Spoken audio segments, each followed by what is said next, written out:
So, let's begin. Now, look, we have the worst revival of an economy since the Great Depression.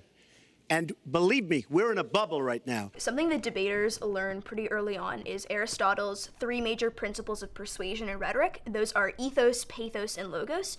Because most of us don't know Greek, I will translate that. So that is emotional appeal, credibility, and logical appeal. So if, before even watching this debate, if you think about which candidates are winning on each of those grounds, Trump has clearly got the emotional appeal. Hillary has got the logical appeal. Credibility is a bit of a middle ground, but Hillary's probably also got the bit of an edge on that as well because of her extensive experience working in politics.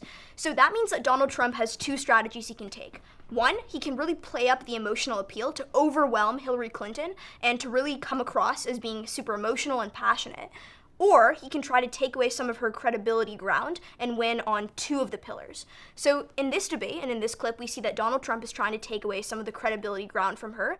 The only thing that looks good is the stock market, but if you raise interest rates even a little bit, that's going to come crashing down. When he talks about interest rates, he's not only appealing to pathos, he's appealing to a little bit of logic as well, because if he can provide some kind of substance behind the ideas that he presents, I think that strategically for him at this juncture in the campaign, when his credibility and his preparation is what's most in question, that is a very smart thing to do.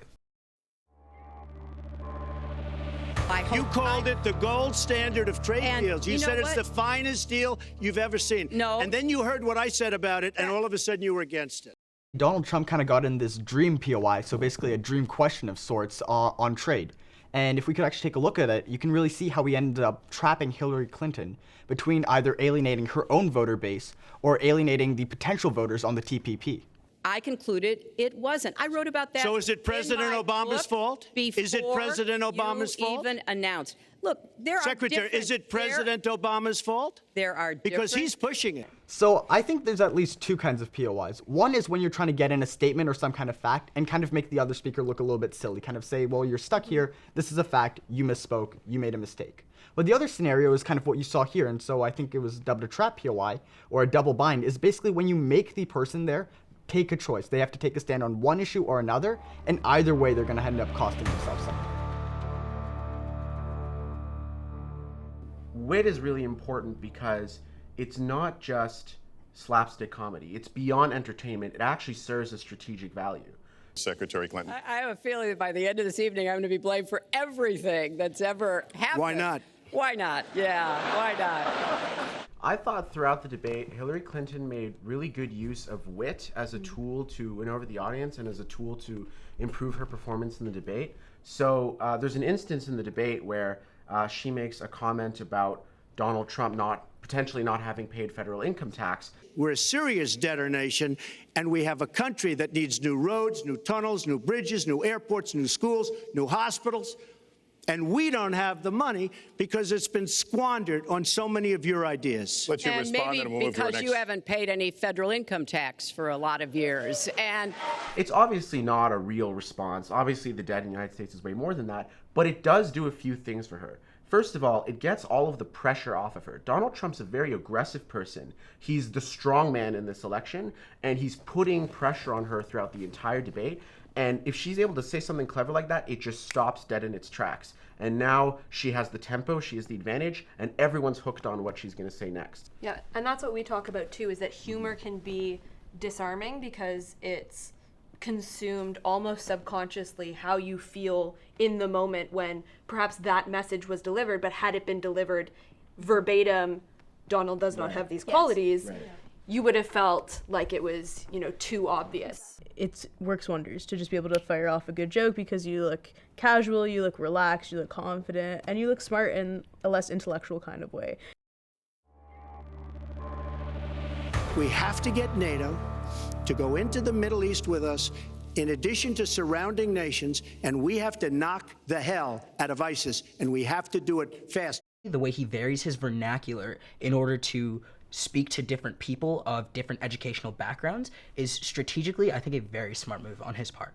So when initially he says that there's a problem and we need to go in to surrounding countries with NATO and we need to knock the hell out of ISIS, he analogizes ISIS to some sort of uniform entity that can be knocked. in some way in a very digestible manner that most people will appreciate as the fact of the situation. These terrorists are a problem. They've exported their terror to other parts of the world, and I care about my family, so naturally, I don't want them to export it to our part of the world, so we better go in there and eradicate the threat before it gets to American soil. And that's kind of one angle he takes.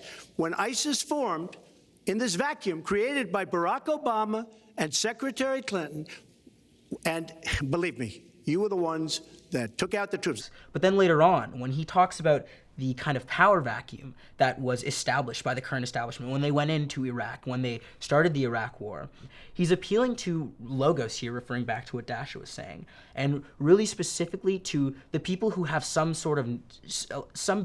at least base level knowledge of the situation in the Middle East and in Iraq specifically, and talking about how the current state of politics created a situation in which this threat was allowed to arise. But when he uses words like power vacuum, which is a huge debate buzzword, and when he uses words like destabilize, which is another more minorly but a debate buzzword, he is appealing to people who would like to consider themselves semi-experts. Trump knows who he needs to appeal to in order to win this election. He probably doesn't know as much about the Middle East, but does he have to? Does he need to be as specific as Hillary Clinton? Probably not, because that's not those aren't the people that he's going for.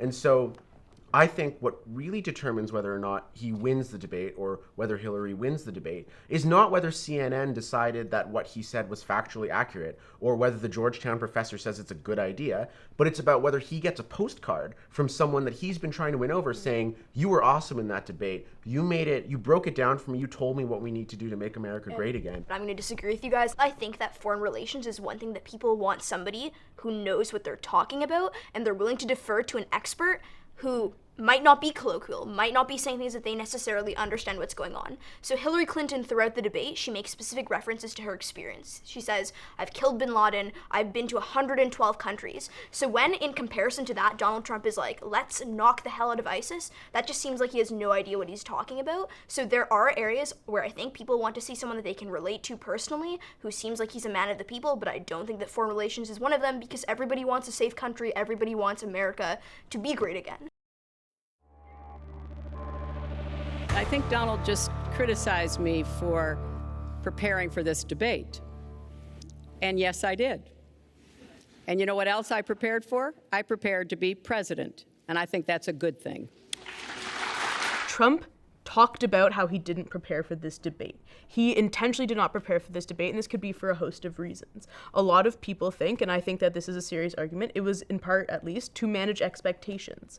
A lot of people think it was a way to sort of make him look less part of the establishment. I would say it's probably a combination of these things. Now, Hillary is a candidate who is all about preparation. She has had literally decades of preparation.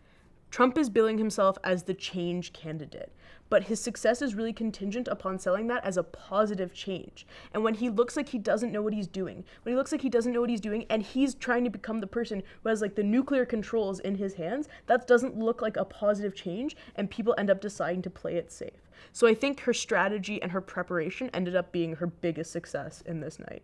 I think all of us seem to agree that Clinton was the winner of this debate. I think that if Trump had been a lot more prepared for this debate, had he actually spent the time preparing, making sure he was ready for some of the digs that Clinton threw at him, I think it could have turned out a lot different. Because I think when you look at the first 30 minutes of this debate, Trump is holding his own, if not winning, at least in some parts of the debate. If he could have kept up that, and to use the term stamina, if you will, throughout the debate, if he could have really held in and not fallen for all of the gambits and all the little baits and kind of ploys that Clinton threw in, if he was a little bit more prepared for this debate, I think we could be having a very different discussion right now.